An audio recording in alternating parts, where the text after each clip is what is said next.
তো আজকে পড়ালাম হচ্ছে কয়েকটা ফ্লুইড। তো ফার্স্ট যেটা পড়েছি ল্যাকটেট রিঙ্গার সলিউশন, যেটা আমরা নামে জানি যে হচ্ছে also known as the ringer lactate বা হার্টম্যান সলিউশন। তো এখানে কম্পোনেন্ট কি কি থাকে? সোডিয়াম ক্লোরাইড থাকে, potassium chloride, calcium chloride, sodium হচ্ছে ল্যাকটেট। এর হচ্ছে অসমোলারিটি থাকছে যে সোডিয়াম ক্যালসিয়াম ক্লোরাইড তারপরে ক্যালসিয়াম ল্যাকটেট, এটার পরিমাণটা টোটালটা আসছে 273 মিলিমোল পার লিটার। এটা হচ্ছে একটা আইসোটনিক ফ্লুইড। এবার ইন্ডিকেশন আমরা কোন কোন ক্ষেত্রে এই ফ্লুইডটা ইউজ করবো। তো বেশি মোস্ট কমনলি এমার্জেন্সি ফ্লুইড বা ইউজ ইন হচ্ছে ডায়রিয়া পেশেন্টের ক্ষেত্রে ইউজ করা হয়, বা অলসো ইন ফ্লুইড লুজ হচ্ছে বাই বার্ন। তো বার্নের সাহায্য বার্ন হলে পেশেন্টের ফ্লুইড লস হলে সব থেকে বেশি হচ্ছে, যেমন হচ্ছে পার্কের ফর্মুলা মেনটেন করে কী করা হয়, আরএল ইউজ করা হয়, বা ফিস্চুলা ড্রেনেজের ক্ষেত্রে বা হচ্ছে ট্রামা পেশেন্টের ক্ষেত্রে বা হাইপোটেনশন পেশেন্টদের ক্ষেত্রে কী করা হয়, যে আরএল ইউজ করা হয়। কাদের ক্ষেত্রে কন্ট্রা ইন্ডিকেশন রাখে তো থাকে কিডনি ফেলিয়ার হলে বা লিভার ডিজিজ থাকলে বা মেটাবলিক ডিজঅর্ডার, যেমন হচ্ছে ডায়াবেটিক পেশেন্ট, ডায়াবেটিক মেলাইটাস বা হচ্ছে ডায়াবেটিক কিটো অ্যাসিডোসিস বা ল্যাকটেট ইনটলারেন্স হলে এই সমস্ত পেশেন্টের ক্ষেত্রে কী হবে, যে কন্ট্রা ইন্ডিকেশন থাকবে। দেন হচ্ছে dextrose normal slide.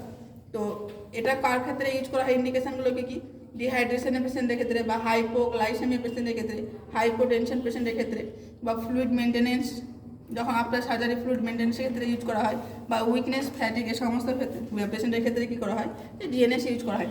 Contra indication হচ্ছে যে হার্ট পেশেন্টের ক্ষেত্রে বা ওপেন উন্ডে কেন আমরা কন্ট্রা ইন্ডিকেশন রাখছি, কারণ হচ্ছে গ্লুকোজের পরিমাণ বেশি থাকে, তাহলে পেশেন্টের ওখানে কী হচ্ছে যে ইনফেকশন হওয়ার চান্স আরও বেশি বেড়ে যায়। বা রেনাল ফেলিয়ার পেশেন্টের ক্ষেত্রে বা পালমোনারি ইডিমা বা ডায়াবেটিক পেশেন্টের ক্ষেত্রে কী হবে, কন্ট্রা ইন্ডিকেশন থাকবে।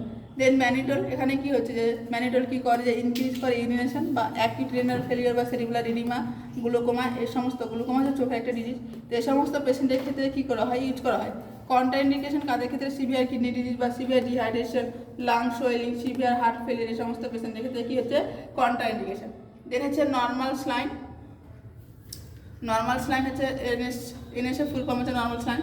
এখানে কাদের ক্ষেত্রে ইউজ করি? ডিহাইড্রেশন পেশেন্টের ক্ষেত্রে বা হাইপোনাইট্রেমিয়া, উন্ড ড্রেসিংয়ের ক্ষেত্রে আমরা ইউজ করি, বা ইরিগেশনের ক্ষেত্রে, ভমিটিংয়ের সময় যে ইলেকট্রোলাইট ইমব্যালেন্স হয় সে সমস্ত পেশেন্টের ক্ষেত্রে ইউজ করি, বা শক পেশেন্টের ক্ষেত্রে এনএসএ ইউজ করি। কন্ট্রা ইন্ডিকেশন হচ্ছে যে হার্ট ফেলিয়ার পেশেন্ট বা পালমোনারি ইডিমা বা রেনাল ইম্পেয়ারমেন্ট, এই সমস্ত পেশেন্টের ক্ষেত্রে কন্ট্রা ইন্ডিকেশন থাকবে।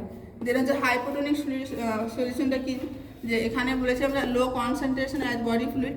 এর কয়েকটা উদাহরণ দিয়েছি, যেমন হচ্ছে হাফ এনএস, যেমন হচ্ছে যে 4.9%। যেমন আমরা এনএস নর্মাল এনএসকে কী বলেছিলাম, আইসোটোনিক ফ্লুইড বলেছিলাম, ওখানে কত ছিল, যে 0.9% ছিল। এখানে থাকছে যে 4 হচ্ছে যে কি 5% থাকছে। দেন হচ্ছে যে ইউজেস কি, সেলুলার যদি ডিহাইড্রেশন হয়, সে যদি ডিহাইড্রেট থাকে তাহলে সেক্ষেত্রে ইউজ করা হয়। কন্ট্রা ইন্ডিকেশনে কাদের ক্ষেত্রে থাকবে, যে ইনক্রিজ আইসিপির ক্ষেত্রে বা সেলুলার ইডিমার ক্ষেত্রে কী হবে, কন্ট্রা ইন্ডিকেশন থাকবে। তো আজকে এই পর্যন্ত।